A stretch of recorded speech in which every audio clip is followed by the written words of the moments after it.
Welcome to Gorilla's Friday Challenge Week 28 with Gorilla Test Papers.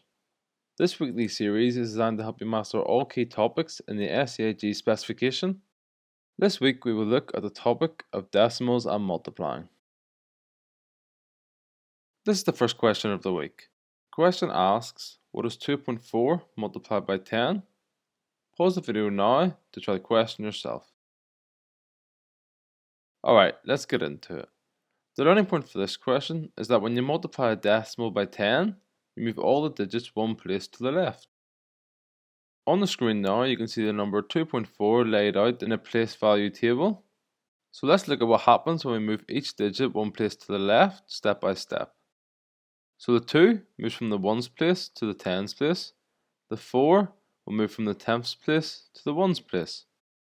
And since there are no more digits after the decimal point, the decimal disappears, and we're left with a whole number. So after multiplying, the number becomes 24. This is the answer for this question. This is the second question of the week. The question asks, what is 3.14 multiplied by 100? Pause the video now to try the question yourself. Alright, let's get into it. So the learning point for this one is that when you multiply a decimal by 100, you move all the digits 2 places to the left. And on the screen now, you can see the number 3.14 laid out in a place value table. And now, let's look at what happens when we move each digit 2 places to the left, step by step. So the 3 moves from the ones place to the hundreds place. The 1 moves from the tenths place to the tens place. And the 4 moves from the hundredths place to the ones place. So once again, there are no more digits left after the decimal point. This gives us a whole number. So after multiplying, the number becomes 314. This is the answer for this question. This is the next question of the week. The question asks, what is 0.951 multiplied by 1000? Pause the video now to try the question yourself. Alright, let's get into it. So the learning point for this question is that when you multiply a decimal by 1000, you move all digits 3 places to the left. And so on the screen now, you can see the number 0.951 laid out in a place value table. Let's look at what happens when we move each digit 3 places to the left step by step. So the 9 moves from the tenths place to the hundreds place.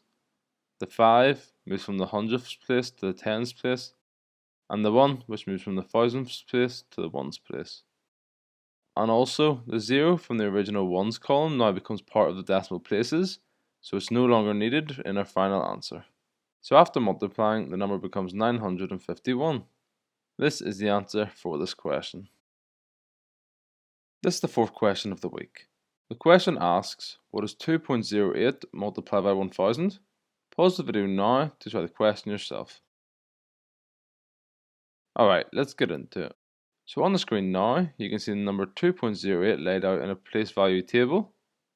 And so let's see what happens when we move each digit 3 places to the left, step by step. So the 2 moves from the ones place to the thousands place. The 0 moves from the tenths place to the hundreds place. And the 8 moves from the hundredths place to the tens place. And now, because there are no more digits after that, we have to simply fill in the rest of the number with a 0. So 0 now sits in the ones place, completing the number. So after multiplying, the number becomes 2080. This is the answer for this question. This is the final question of the week. The question asks, a bottle contains 1.254 litres of water. How much water is in 100 bottles? Pause the video now to try the question yourself. Alright, let's get into it. So on the screen now, you can see the number 1.254 laid out in a place value table. Let's look at what happens when we move each digit 2 places to the left, step by step. So the 1 moves from the ones place and moves to the hundreds place. The 2 moves from the tenths place to the tens place. The 5 moves from the hundredths place to the ones place. And the 4, which moves from the thousandths place to the tenths place. So after multiplying, the number becomes 125.4 litres. This is the total amount of water in 100 bottles. And this is the answer for this question. Congratulations, you have now completed this week of Gorilla's Friday Challenge by Gorilla Test Papers. If you're looking for more SEAG materials, head over to our site at www.gorillatestpapers.co.uk for all the resources you need. Don't forget to like this video and let us know how you did in the comments. We'd love to hear your score and any thoughts you have about the series.